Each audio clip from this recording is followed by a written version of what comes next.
Balian, magandang araw, Valdemar, ha? Ka sa kasong kidnapping. Kala nagpilin ha? Arestado ng mga kapulisan ng MPD Station 3 sa Miranda Sector 1 sa pamumuno ni Police Major John Peter Fallar ang isang lalaki na tinaguri ang most wanted sa kasong kidnapping.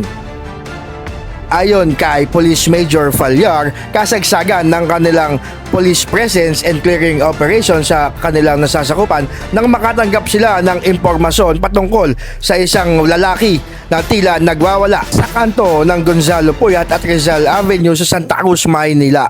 Habang nagki-clearing kami dito sa kahabaan ng Carriedo, may mga lumapit na concerned citizen about sa nag-orimentadong individual at nagsisisigaw. Medyo naalarma sila kaya pinuntahan namin. At sa tagpo na yun, nabutan namin yung individual na yun na patuloy pa rin yung orimentado, sigaw ng sigaw. At napag-alaman namin na ininja na pala siya nung iniwanan na siya nung buyer niya nitong motor. Sapagkat walang kasusi-susi man lang yung motor na binibenta niya at sira pa yung susian, no? Yung buyer nag-alangan, biglang umalis, nag-orimentado itong tao. Ang nagorimentadong lalaki ay mabilis na nasa kote ng mga kapulisan ng MPD Station 3 Plaza Miranda Sector 1 dahil na rin sa genuine police visibility na pangunahing direktiba ni Chief PNP Police General Nicolas Torre III at patuloy na clearing operation alinsunod na rin sa programa ni Manila Mayor Isko Moreno Domagoso. Sa tagpong iyon, hinold na namin siya for verification na rin at humingi na rin kami ng tulong sa aming investigation section at warrant section. Kasunod nito sa ginawang verifikasyon ay nabatid ni na Police Major John Peter Fallar at kanyang mga tauhan na ang nagorimentadong lalaki ay hinalang nagbebenta ng isang motorsiklong walang kaukulang mga susi at sirang susian ay napag-alaman sa verifikasyon ni na Police Major Fallar na ito ay may warrant of arrest dahil sa kasong kidnap for ransom. May standing warrant nga po siya sa kasong kidnap for ransom. Binigay na detalye sa amin ng aming warrant section ay ang kasong kidnapping ay nangyari noong April 11, 2025 sa lalawigan ng Benguet. Base na rin sa salaysay ng ating naaresto, farmer sa nasabing lugar yung kinidnap nila at dinala rin nila to sa General Trias, Cavite upang ipatubos yun ng marijuana rin po. Marijuana, bulto-bultong marijuana. Hindi po pera ang gusto nilang hingin kundi marijuana. Ayon na rin po sa kanya, may tinatanong siya sa amin kung nalabasan na rin daw ba siya ng warrant of arrest about sa paggamit rin ng marijuana dito sa Caloocan City. Siya naninirahan dati. Gawa nga po ng alam niya na may warrant siya,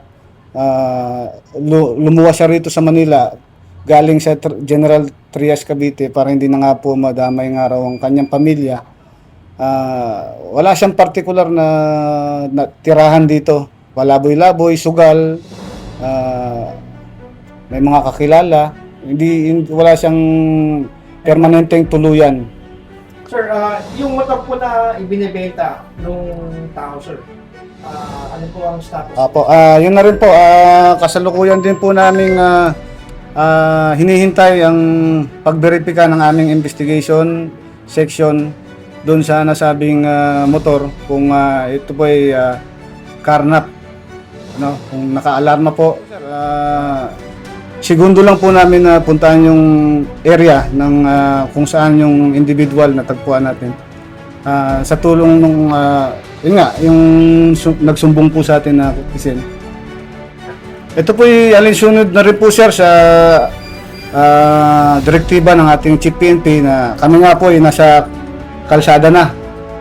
Yung 8 hours na ibinibigay sa amin na pag-duty ay nandun kami sa kalsada. Ito po ay napakalaking bagay na makaresponde ng mabilis po. So yun, naaktuhan po na nandun kami sa Carriedo, alinsunod na rin po sa kautusan ni Mayor Isko Moreno, ang ating pong butihin at aktibong mayor dito sa Manila, na i-clearing, ayusin ang kalinisan dito sa ating lugar.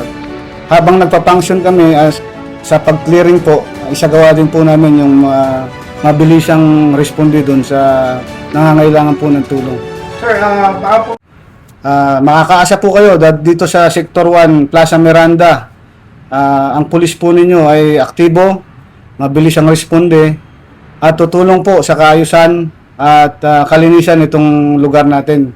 Para naman po mapagsilbihan natin ang mga bumibisita dito sa ating Quiapo Church, namimili dito sa ating area, na panatag ang loob nila na walang mangyayari mula ng pagpunta nila at pag-uwi sa kanilang mga tahanan. ang suspect na si alias Ian ay kasalukuyang nakadetene sa MPD Station 3 dahil sa kaso kidnap for ransom.